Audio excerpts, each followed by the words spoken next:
영혼의 쉼터를 방문해 주신 여러분 반갑습니다. 이정길 목사입니다.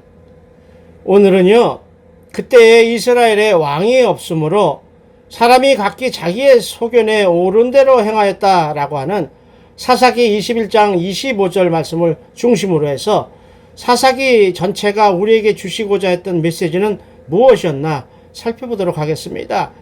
사사기 시대를 어떻게 설명을 드릴까 하고 묵상을 하다가 김남구 목사님이라는 분이 쓰셨던 기다려라 내가 반드시 응하리라 라고 하는 그 책 한 부분을 읽어드려야겠다고 생각했습니다. 옛날에요, 여러분들이 다 잘 아시는 헬라 제국을 만들었던 알렉산더 대왕, 그 유명했던 알렉산더 대왕이 전쟁을 하러 나갔는데요. 어느 날은요, 자기네들보다 10배나 많은 군사를 가진 적군과 싸우게 생겼다고 했습니다.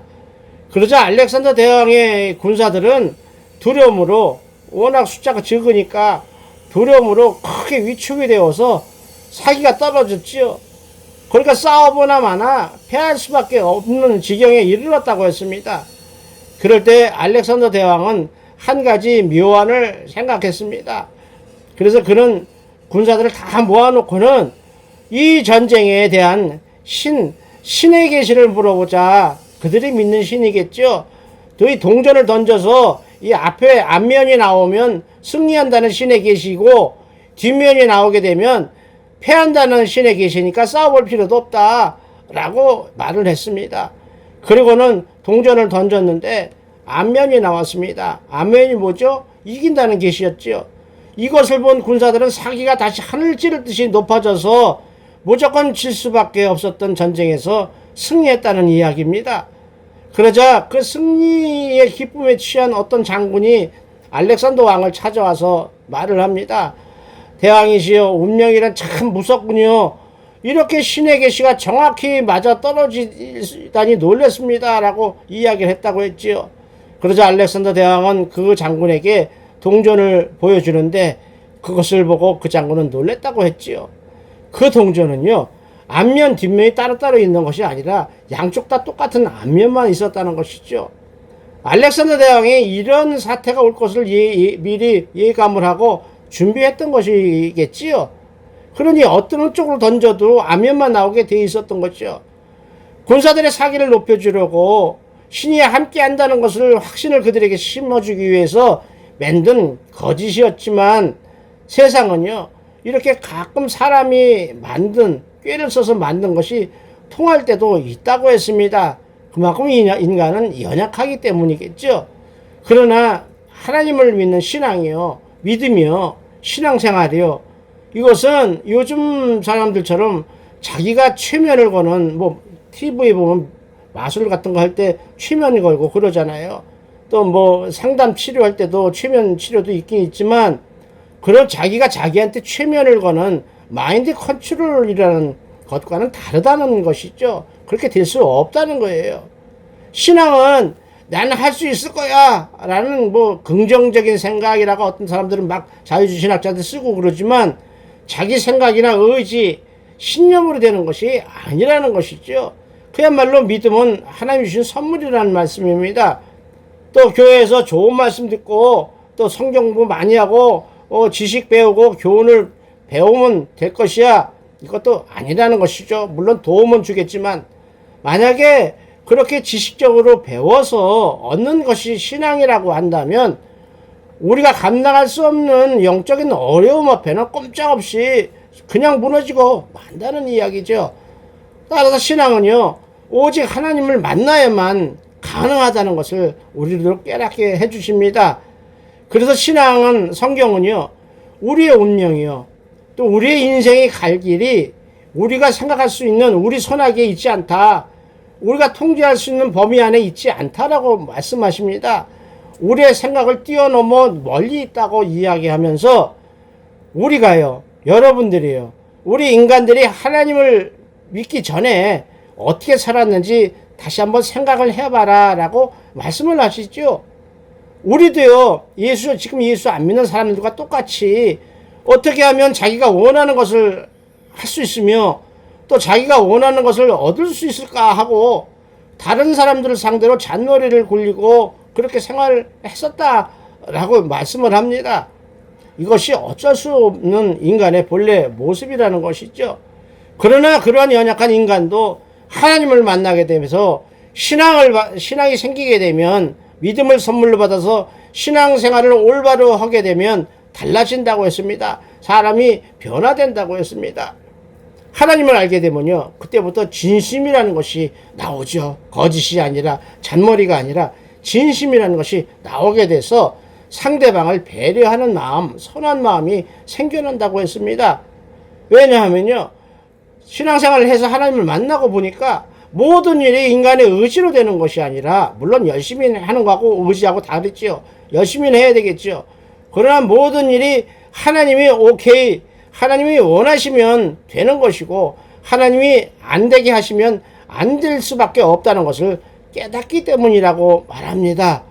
나의 상황이나 어려움이, 내가 당하는 오해를 당해서 당하는 어려움, 괴로움, 이런 사건에도 결국에는 다 이유가 있었다, 하나님의 허락하심이 있었다라고 크게 생각하고 받아들이게 된다고 했습니다. 이게 성화의 과정이겠죠. 그래서 인내할 수 있다는 것이죠. 참을 수 있고 이겨낼 수 있다는 것이죠. 그렇게 살다 보면 지금 세상 사람처럼 뭐 죽을 것 같이 아동바동 싸우면서 움켜쥐면서 살지 않게 된다라고 생각을 하면서 우리가 사사기를 읽으면, 사사기 시대에 살았던 사람들이 왜 그렇게 살 수밖에 없었나, 왜 이렇게 죽음의 길로 갈 수밖에 없었나를 우리가 깨달을 수 있을 것입니다. 그렇게 그들이 왕이 없어서 타락했다, 우리가 잘못이 아니다, 우리가 왕이 없어서 망했던 거야, 타락했던 거야 라고 이야기하는 사사기가 남의 일 같지가 않지요. 지금 우리가 그런 시대에 살고 있습니다.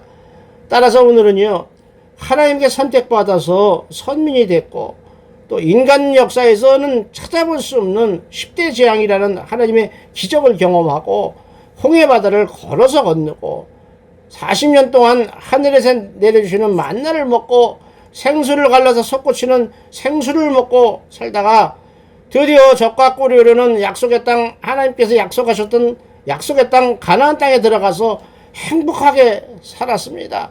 행복하게 살고 있었지만 결국에는 또다시 망해버린 사람들 이야기를 해보는 것입니다. 그렇게 복을 많이 받은 사람들이, 하나님의 선민이라고 선택받은 사람들이, 하나님의 축복의 결정체인 가나안 땅까지 들어갔던 사람들이 어떻게 해서 이토록 저주와 타락의 역사 속에 묻히게 되었는가 살펴보면서, 오늘날 성령 하나님께서 우리들에게 주시는 메시지를 여러분과 함께 차근차근 찾아보기를 원합니다. 그래야 저나 여러분이나 하나님의 말씀에 순종하고 교회 공동체를 잘 섬기면서, 또 하나님께 드리는, 하나님을 만나는 시간인 예배를 통해서 하나님 내려주시는 은혜를 입고 기도하는 모든 것 속히 응답받는 복이 충만하게 임하시기를 예수님의 이름으로 축원을 드립니다. 이렇게 사사기는요, 읽을 때는 특별한 이야기 같죠. 다른 성경하고 좀 뉘앙스가 틀리기 때문에, 그러나 어찌 보면 가장 평범한 사람들의 이야기죠. 사람들의 이야기입니다. 참 읽기 뜨겁고 험한 말도 많지만 결국은 이 세상 그대로 옮겨놓은 것 같은 그 이야기입니다. 왕이 없어서 자기 마음대로 막 살았다는 오늘날처럼, 그 얘기는 무슨 얘기냐면, 하나님이 없어도 살 수 있다 라고 착각을 하고 살다가 보니까 그렇게 됐다는 것이죠. 그러면서 그 사람들이 그랬잖아요. 어떻게 해서 하나님이 없이도 살 수 있을 거라고 착각을 하게 됩니까? 하나님이 어디냐고 의심을 하게 되니까 그렇죠. 불신하니까 그렇게 되는 것이죠. 그런 사람들이 사는 사람들 세상의 결말은 결국 사사기처럼 죽음이라는 것이죠. 타락이라는 것입니다. 그래서 우리가 창세기부터요, 2주, 3주에 한 번씩 창세기 한 번, 출애굽기 한 번 이렇게 좀 지루하시죠. 그래도 성경을 66권 쭉 읽어 나가려고 계획을 하고 나가는 것은, 우리가 하나님의 왜 그렇게 말씀하셨나, 그 말씀을 통해서 우리에게 주시고자 했던 은혜는 무엇이었나, 이래서 우리가 쭉 은혜를 나누고 있는데, 유독 사사기에 들어오면서 숨이 콱 막히는 것 같은 읽기 어려운 사사기 본문입니다. 그래서 먼저 사사기 전체의 결론부터 말씀을 한번 드리고 지나가면요. 사사기는 하나님에게 선택받은 선민이라고 하나님의 백성이라고 하는 그래서 부여받은 사명을 까맣게 잃어버리고 세상의 쾌락에 휩쓸려버린 세상의 욕심에 휩쓸려버린 이스라엘 사람들이 당하는 비극을 기록한 책입니다. 그 세 가지 세대를 살펴볼 수 있는데요. 사사기 시대에 나올 수 있는 사람이 세 가지로 살펴볼 수 있는데 첫 번째 세대가요. 애굽의 노예 생활도 다 경험을 했어요. 또 10대 재앙을 통해서 하나님이 도와주셨던 이적 기적을 다 모두 경험했던 1세대 사람들입니다. 두 번째 세대는 출애굽 당시에 20살 이하, 20살 이상은 성인으로 보기 때문에 20살 이하나 또 광야에서 태어난 세대. 따라서 그들은 조상들이 하나님께 불신하고 대적했던 그 죄값으로 40년 동안 그 험한 사막 같은 광야에서 모래바람 속에서 하나도 별 볼 일 없이 그냥 빙빙 40년 동안 돌면서 매일 장례식을 치르면서 훈련받았던 세대들입니다. 그리고 오늘 사사기의 주역이 될 세 번째 세대는 이 사람들도 아니고 애굽에서 노예 생활한 사람들도 아니고 광야 생활을 전혀 모르는 그야말로 젖과 꿀이 흐르는 가나안 땅에서 태어난 사람들입니다. 어려움을 하나도 경험하지 못했던 사람들이죠. 대신 하나님의 은혜도 경험하지 못했던 세대입니다. 그래서 출애굽 때 하나님이 이스라엘을 위해서 행하셨던 그 모든 기적 같은 일, 또 광야에서 일어났던 처절하게 눈물을 흘리면서 회개했던 그 일을 모르는 세대라는 것이죠. 따라서 그들은 하나님의 은혜를 모르고 하나님이 명령하신 것을 인정하지 못하니까 가나안 원지면을 쫓아내라고 했던 하나님의 명령을 불순종하게 되죠. 그것보다는 생각을 해봐. 굳이 싸울 필요가 뭐 있어. 쟤들하고 같이 재밌게 살면 되지. 이렇게 요즘 사람들이 생각하는 자유주의 신학이 생각하는 것처럼 인본주의, 하나님의 명령과 관계없이 우리가 좋으면 되는 것이 또 내가 생각하는 대로 마음대로 살았던 그 세대가 세 번째 세대였습니다. 그 결과가 어떻게 나타나요? 원주민들과 문화에 묻혀버려서 하나님이 그렇게 싫어했던 우상숭배하죠. 그리고 그들과 통혼하지 말라, 서로 결혼하지 말라는 거 무시해버리고 더 이뻐 보이니까 그들과 결혼해서 섞이게 됩니다. 그래서 하나님이 그렇게 싫어했던 우상숭배를 결국은 하게 돼요. 여호수아가 가나안 땅에 인도했던 지도자 여호수아가 죽기 전에 그렇게 신신당부했던 야 제발 이방 사람처럼 살지 마라. 이방 사람들이 섬기는 우상 숭배하지 말라. 그럼 저주받는 것이다. 라고 그렇게 이야기했는데도 불구하고 기어코는 그 길을 가고 말았습니다. 그래서 하나님의 진노를 사서 어떻게 됐지요? 그 이전까지는 백전백승, 100번을 전쟁하면 100번을 다 이기게 하셨던 하나님의 은혜가 사라지면서 그때부터는 100번 싸우면 100번 다 질 수밖에 없는 완전 망해버린 하나님과 관계없는 은혜가 사라진 나라가 민족이 되었다는 것입니다. 그래도요 힘들어서 죽게 생겼으니까 하나님께 기도하고 울부짖으니까 그래도 하나님은 멀리서 보시듯이 사사들을 세워서 그들을 구원해 주십니다. 참 은혜로우신 하나님이십니다. 그로 인해서 죄악성 사는 우리가 위로를 얻을 수 있을 것입니다. 소망을 가질 수 있을 것입니다. 언제라도 하나님 앞에 엎드리면 하나님은 과거에 우리 잘못을 묻지 아니하시고 용서해 주시고 회복시켜 주신다는 것을 믿음으로 받아서 누리시고 일어설 수 있기를 원합니다. 다시 말해서요. 하나님과 맺었던 언약을 저버리고 선민이라고 하는 하나님의 백성이라고 하는 정체성 다 버리고요. 사명도 잃어버린 그들에게 하나님의 보호받을 은혜가 사라진 것이지요. 그런데도 밤이 깊으면 깊을수록요 새벽이 가까워왔다는 것처럼 하나님의 은혜는요 그들이 그 당시에 누리지 못했을 뿐이지 365일 언제나 충만하게 내리고 있었다는 것을 넘치고 있었다는 것을 우리는 믿음의 눈으로 볼 수 있었으면 좋겠습니다. 그렇게 믿음을 잃어버린 이스라엘 참 거룩함을 상실하고요 가난한 사람들이 사는 모습 세상 사람들이 사는 모습처럼 우상, 쾌락 거기에 빠져갔습니다. 그래도 하나님은 자기 백성이잖아요. 자기가 선택한 백성이거든요. 그들이 영적으로 무너졌던 도덕적으로 타락했음에도 불구하고 그들을 향한 사랑 그리고 기다리심 그러면서도 크게 벗어나지 않도록 보호해 주시는 은혜는 완전히 거둬버리지는 포기하지는 않았다고 하는 것을 이야기하는 것이 사사기의 기록입니다. 이렇게 하나님만이 우리가 어떤 상황에 있든지 간에 우리의 진정, 우리를 구원할 수 있는 구원자여 왕이 되신다는 것을 은혜로 감사함으로 받을 수 있기를 원합니다. 사사기는 죄를 짓고 노예가 되어서 삶이 너무 힘드니까 살려달라고 울부짖을 때 하나님은 사사를 세워서 구원하시지만 그들은 은혜를 다시 또 잊고 다시 죄악서로 돌아가는 악순환이 일어나는 시대를 사사기라고 이야기합니다. 이렇게 사사시대는 어디서 어디까지냐면 여호수아가 죽은 후부터 이스라엘의 초대왕 사울이 왕이 되는 그때까지 350년 동안의 이스라엘 역사를 말하고 있습니다.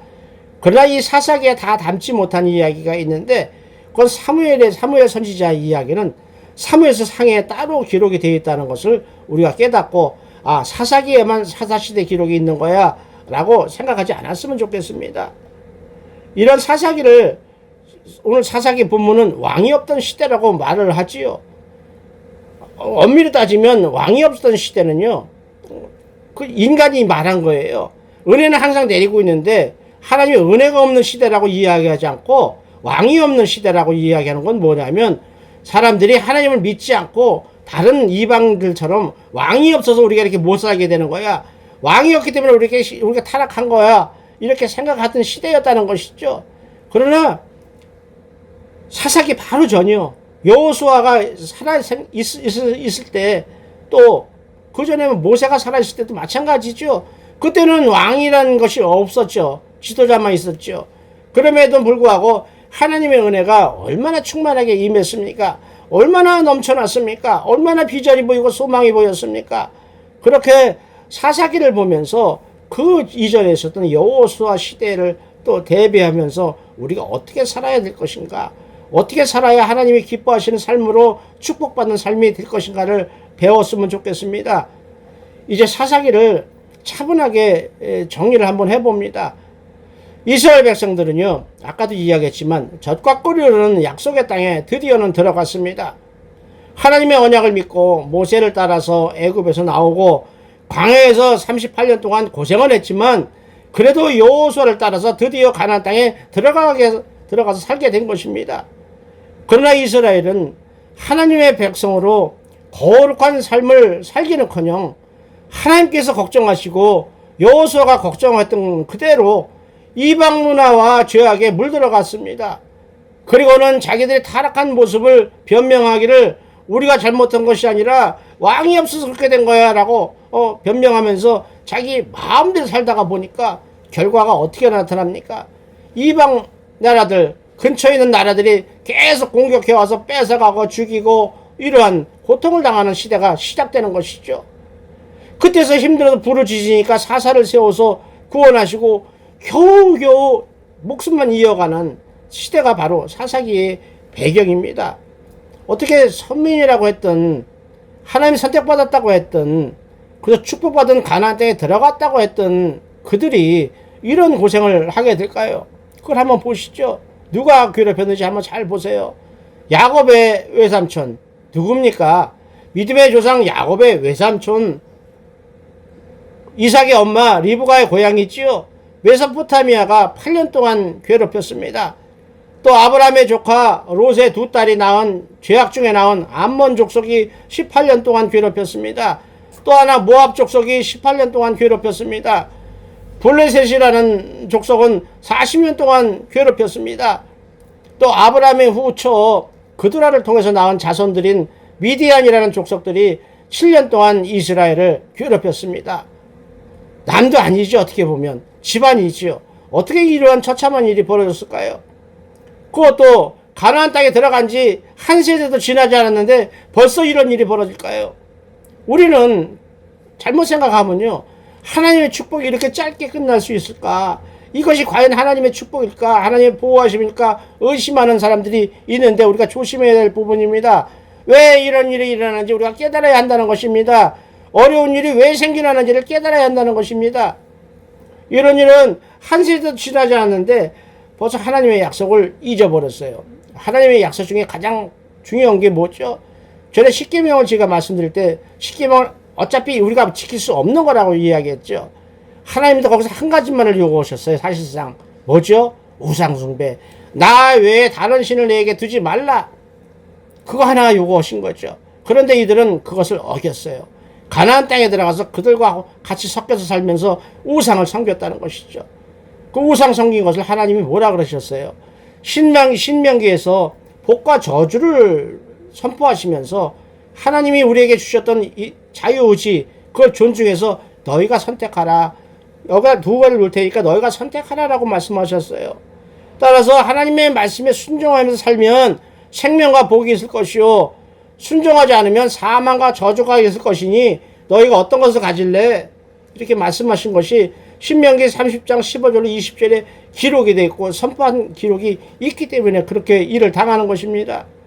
그러므로 그때 이스라엘에 왕이 없으므로 사람이 각기 자기의 소견에 오른 대로 행하였다라고 하는 오늘 본문은요, 이스라엘 사람들의 행동이 아주 잘못되는 것을 단적으로 표현하는 이야기죠. 우리는 어떻습니까? 우리도요, 하나님의 은혜를 잊어버리고 우리 마음대로 행동하려고 하는 그 순간 바로 무너질 수 있다는 것을 깨달았으면 좋겠습니다. 기도해야 할 것입니다. 낮아져야 합니다. 이제 사사기에서 기록한 중요한 본문 몇 가지만 짚어보고 넘어갑니다.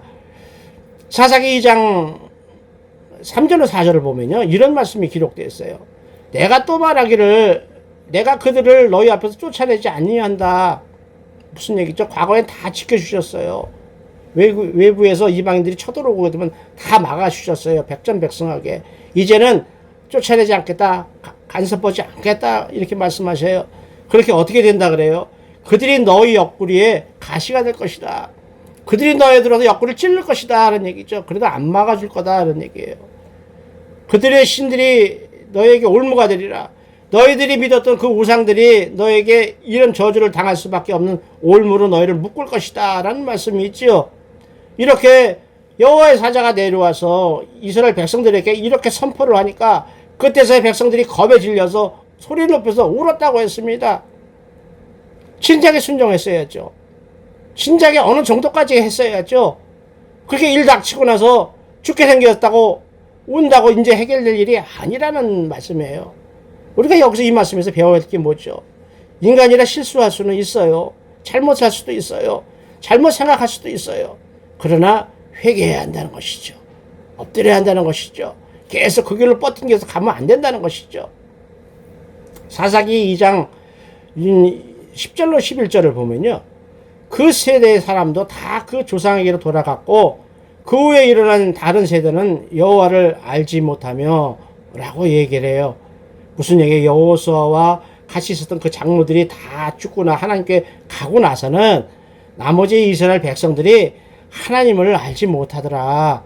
그리고 하나님께서 이스라엘을 위해서 행했던 일도 알지 못했더라.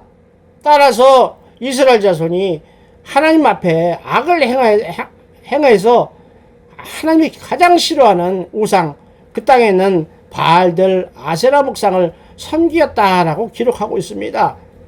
당시나 지금이나요, 가정은요, 교회보다 더 작은 예배 공동체가 가정 아닙니까?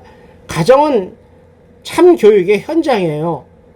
이 가장 작은 단위의 예배 처소인 가정에서 신앙이나 믿음, 하나님에 대한 것을 가르쳐 주지 않으면 우리 자녀들은요, 우리 후손들은요, 조금 전에 이야기했던 사사기의 그 후손들처럼 하나님을 모르는 건 당연하고 하나님 은혜도 모르고 하나님이 기도할 줄도 모르는 세상 사람들과 똑같아지고 만다는 것이죠. 그때 가서 우리가 후회한들 늦었다는 것이죠. 우리가 기억할 수 있어야 할 것입니다. 5장을 보면 드보라라고 하는 여사사, 유일한 여성 사사의 노래가 나옵니다. 드보라의 노래. 5장 6절로 7절을 보면 이런 기록이 있거든요. 아낫의 자손 아들 삼갈의 날에 아낫이라는 사사가 있었다는 거예요. 또 야엘의 날, 야엘이라는 사사가 있었어요. 그때도 대로가 텅 비었고 길의 행인들은 오솔길로 다녔도다. 이스라엘은 마을 사람들이 그쳤으니 나 드보라가 일어나 이스라엘의 어머니가 되기까지 그쳤도다. 무슨 얘기죠? 큰 길이 있는데 이스라엘 사람들이 다닐 때 큰 길로 한 사람도 안 다녔다는 얘기죠. 큰 길로 다니다가 이방인들한테 붙잡히면 죽임을 당하고 빼앗기니까 큰 길로 다니지 못하고 떳떳하게 다니지 못하고 뒷길로 숨어서 다녔다는 이야기죠. 하나님께 선택받았다는 하나님의 백성들이 이렇게 비참하게 삶을 살게 되는 거, 그 얘기를 하는 것이죠. 언제 회복이 돼요? 하나님께서 드보라 여선지자를 세우셔서 그 드보라가 이스라엘을 사랑으로, 엄마의 사랑으로 치리하고 회복시키시니까 다시 회복되는 그러한 것을 우리가 이 본문에서 볼 수 있을 것입니다. 이때 이 드보라라는 선지자는요, 이스라엘을 섬길 때 다른 남자 선지자 사사처럼 섬기지 않고 엄마처럼요, 어미닭이 병아리를 날개 속에 품는 것처럼 엄마 사랑으로 이스라엘을 다스렸다고 기록하고 있습니다. 7장 6절로 7절을 보면 그 유명한 모든 사람들이 다 알죠. 기드온의 용사 이야기가 나옵니다. 블레셋과 전쟁을 하려고 사람들을, 백성을 모으지요. 그러니까 32,000명이 모았어요. 오고 싶어서 온 사람도 있고 와야만 되니까 온 사람들이 다 해서 32,000명이겠죠. 하나님은 그 중에 싸움이 두렵거나 죽음이 두려운 사람, 전쟁하고 싶지 않은 사람은 다 가라고 이야기하십니다. 마음대로 가라, 편하게. 그랬더니 23,000명이 돌아가고 10,000명이 남습니다. 그래도 하나님은 많다라고 말씀하십니다. 블레셋 그렇게 많은 군사들하고 싸우는데 10,000명도 부족할 텐데 하나님은 많다라고 말씀하시는 이유가 무엇일까요? 그래서 최종적으로 선발해서 300명을 남깁니다. 기드온의 용사 300명입니다. 그 300명이 그 많은 블레셋 친구들을 다 잡았습니다. 무슨 얘기입니까? 하나님의 은혜를 입은 자들은 일당백, 일당천의 하늘의 능력을 발휘하는 하나님의 군사들이라는 이야기입니다. 우리도 하나님의 군사들처럼, 하나님의 사람처럼 능력을 받고 살아야 할 것입니다. 영적으로 보면요, 숫자요, 사람들의 숫자, 또 나이, 이거 중요한 것이 아니라는 것이죠. 하나님을 신뢰하는 믿음이 가장 중요하다는 말씀입니다.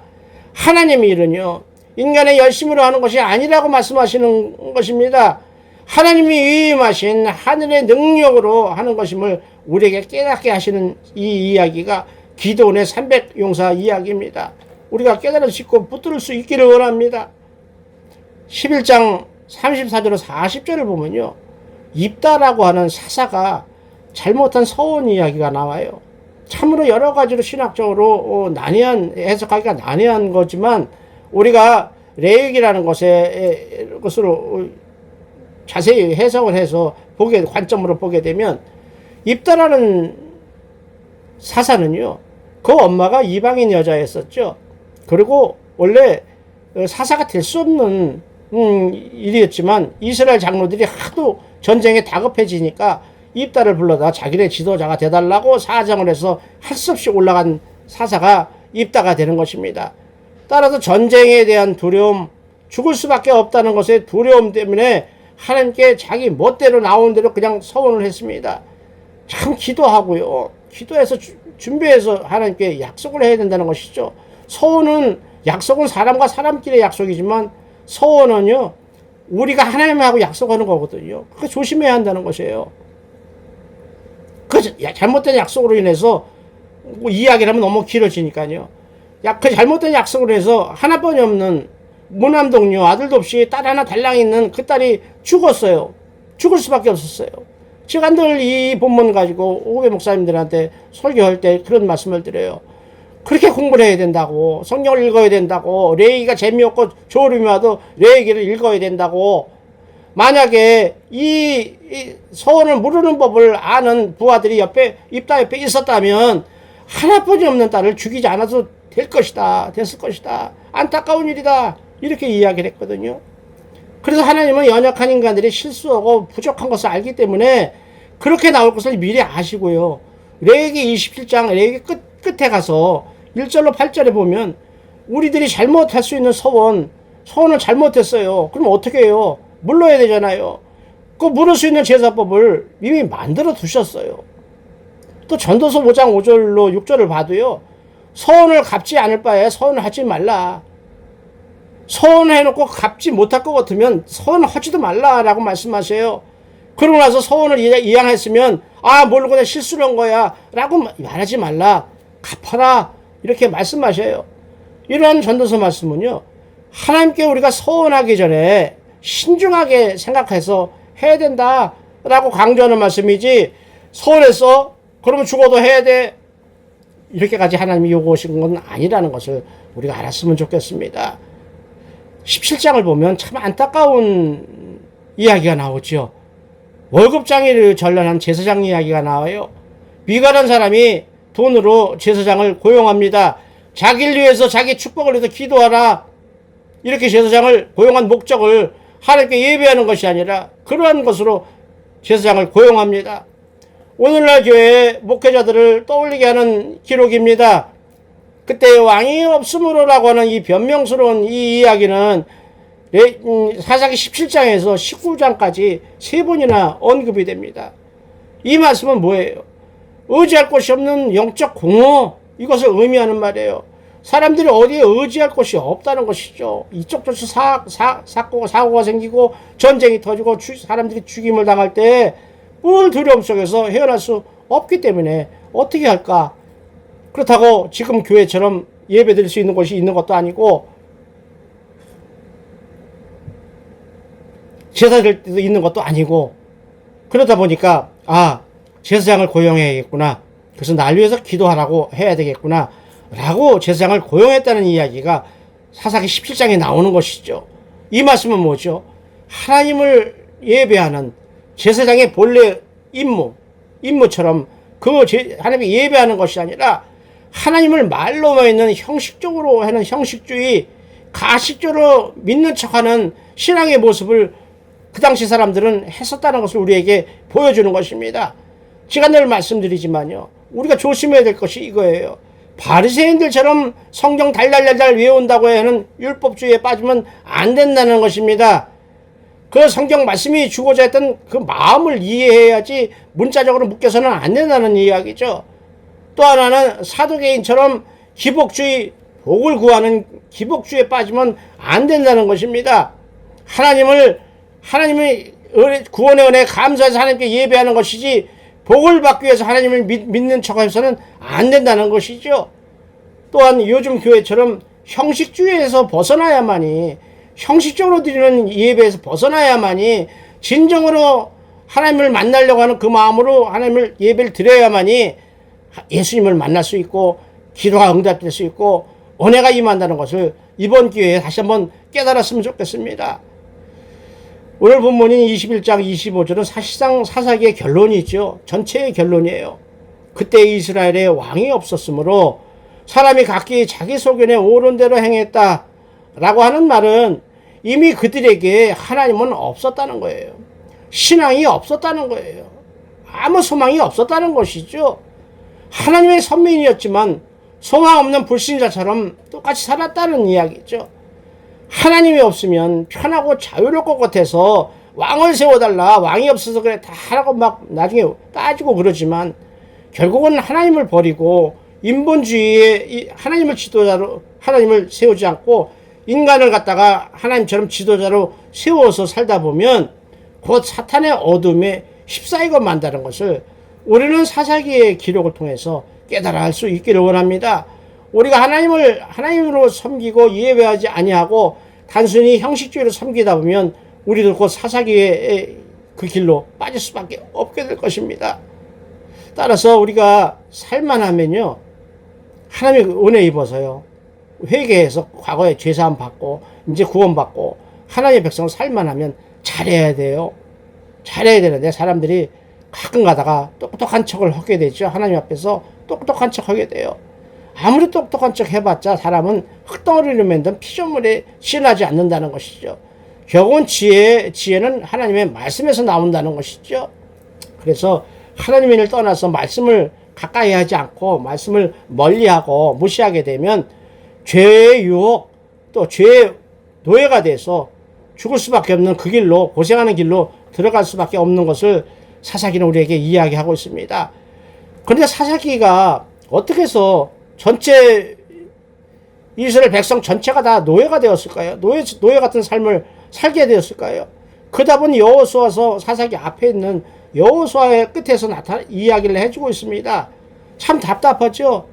여호수아가 죽을 때 그렇게 신신당부한 거거든요. 여호수아서 24장 15절에서 아마도 그의 유언 같은 여호수아의 고별 설교에서 이렇게 이야기를 하죠.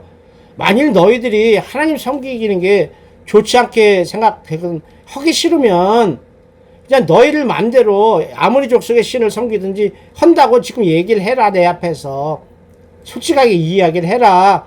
말로만 거짓말 하지고 하나님 섬기지 않고 실수하지 말고 그렇게 해야 여호수아가 그들에게 다시 그러면 안 된다고 가르치든지 어떤 방법을 찾을 거 아니에요. 그래서 물어보는 것이죠. 너희가 하나님 안 믿으려고 그런 것 같은데 그러면 다른 신을 섬긴다고 나한테 이야기를 해봐 라고 물어봅니다. 그랬더니 백성들이 뭐라 그래요? 아니라고, 우리가 하나님만을 섬기겠다고, 여호수아 당신이 섬기는 여호와만을 섬기겠다라고 이야기를 합니다. 그랬더니 여호수아가 다시 한번 다짐을 하죠. 좋다, 너희들이 하나님을 섬긴다고 했으니 만약에 안 섬기면 책임을 질 수 있는 너희가 증인이 되는 것이다 라고 다짐을 줘요. 그랬더니 백성들이 여호수아에게 뭐라고 이야기했죠? 여호수아서 24장 21절 22절에 나오는 말씀이에요. 우리가 증인이 되었나이다 라고 약속을 합니다. 그렇게 약속하고 곧바로 여호수아가 죽자마자 그들은 이방신을 섬기면서 이방 민족과 섞여서 살았다는 얘기죠. 그럼 어떻게 돼요? 증인이라고 서원했던 그들이 어떻게 돼요? 노예가 될 수밖에 없는 것이죠. 그래서 사사기가 시작되는 거예요.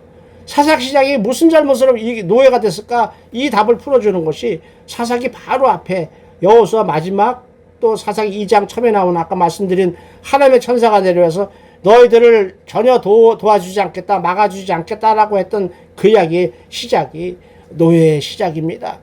그래서 지금까지 말씀드렸던 것을 다시 한번 풀어서 편하게 삼손의 이야기로 마무리 지으려고 그래요. 삼손이요. 삼손은 믿지 않는 사람도 다 알죠. 세상에 영화로도 만드는 정도로 아주 유명했던 사람이에요. 삼손은 보통 사사하고 또 틀렸죠.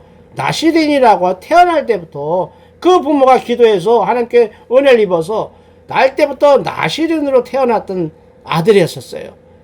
그런데 자식 이기는 부모 없다고 이방 여인과 결혼한다고 바닥바닥 우기니까 어쩔 수 없이 결국은 승낙을 하지요. 삼손은 하나님께 바쳐진 사람이 나시린이거든요. 절대적으로 거룩하게만 살아야 되는 것이 나시린이거든요. 세속적으로 세상과 같이 살면 안 되는 것이 나시린이었거든요. 그런데 생활이 거룩하지 못하고 세상적으로 막 살았습니다. 그런 그가 하나님으로부터 받았던 그 큰 능력, 은사, 그것을 가지고도 세상에 욕심이 생기는 것을 세상 것을 보고 육신의 정욕에서 자유롭지 못할 때, 컨트롤하고 절제하지 못할 때 어떤 일이 벌어졌나? 이것이 오늘 삼손의 이야기의 포인트죠. 이러한 일을 여러분, 하나님이 나시린이니까, 하나님 종이니까 하나님이 시켜서 그런 거 아니야? 왜 하나님이 안 막으셨어? 이렇게 이야기할 수 없다는 것이죠. 왜요? 늘 말씀드리지만 자유의지를 주셨거든요. 우리가 선택한 것이죠. 우리가 선택한 것을 우리가 책임을 져야 한다는 것입니다.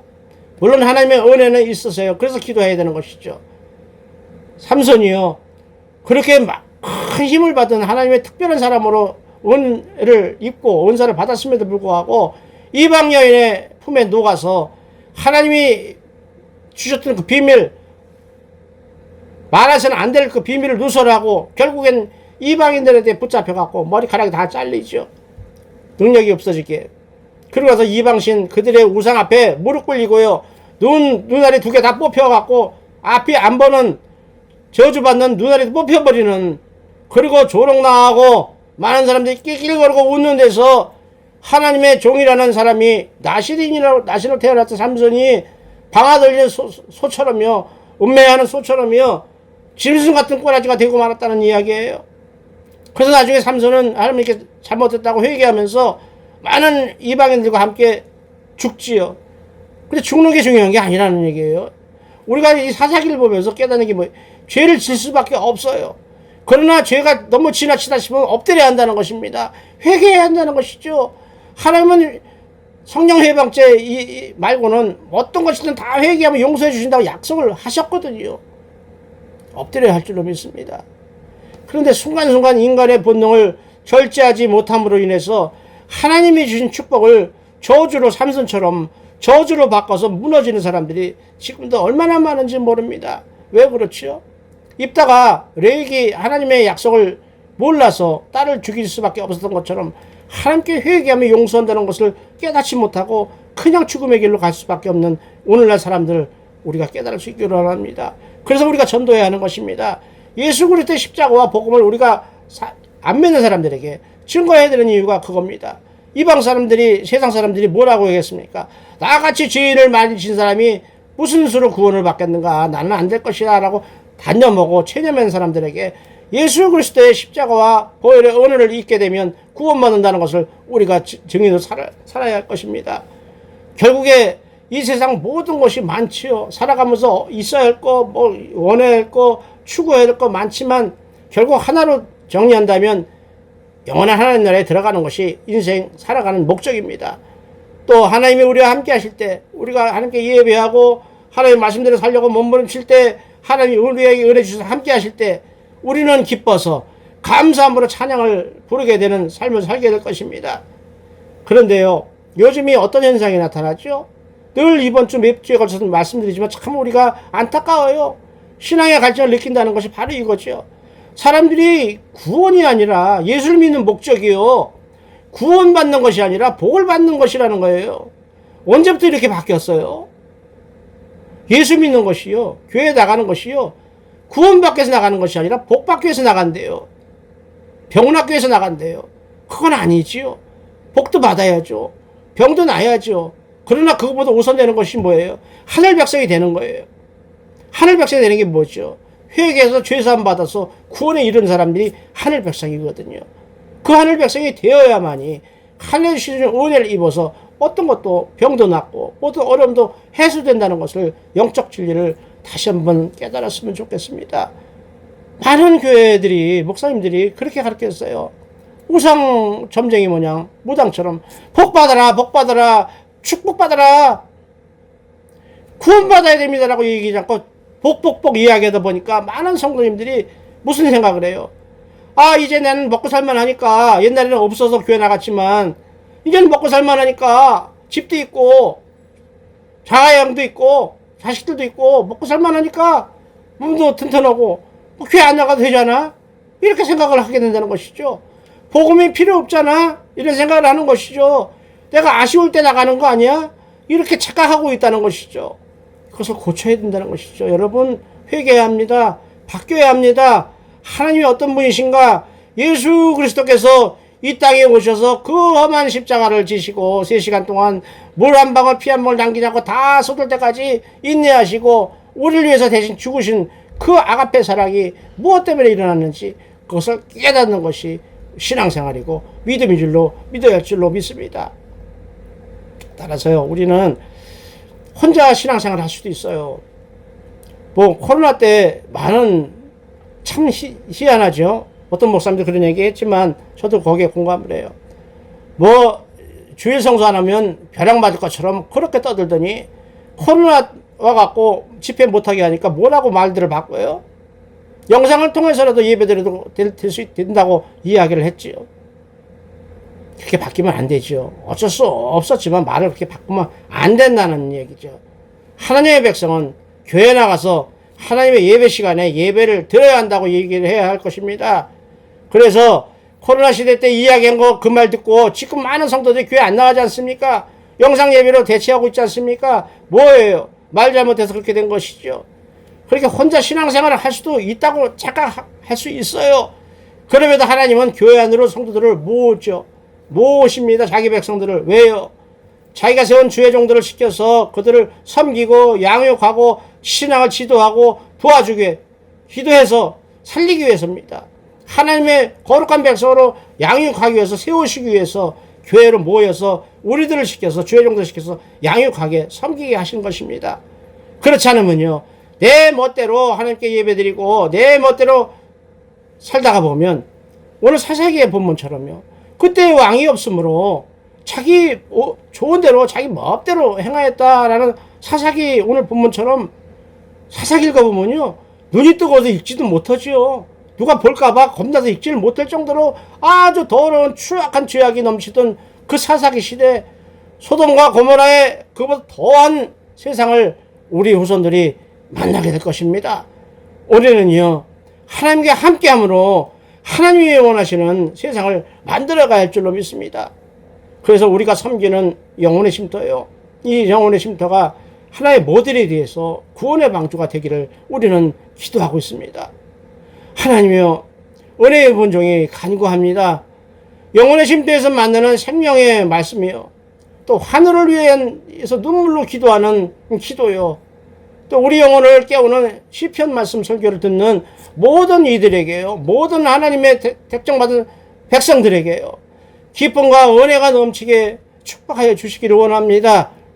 또한 새로 시작하는 찬송가 이야기 들으시고 또 기도하면서요, 읽어드리는 성경 말씀 들으시면서요, 하나님이 함께 하시는 곧 하나님이 임재를 경험하면서 회복되셔서 승리하는 하늘 백성으로 살아가는 하늘 백성들이, 복된 백성들이 다 되시기를 우리 주 예수 그리스도 이름으로 축원을 드립니다. 아멘입니다. 하나님 아버지, 오늘도 함께 하시고 말씀을 허락하시니 감사합니다. 사랑하는 여러분, 다음 시간에 뵙겠습니다. 날 추워졌습니다. 건강 조심하시고요. 감사합니다.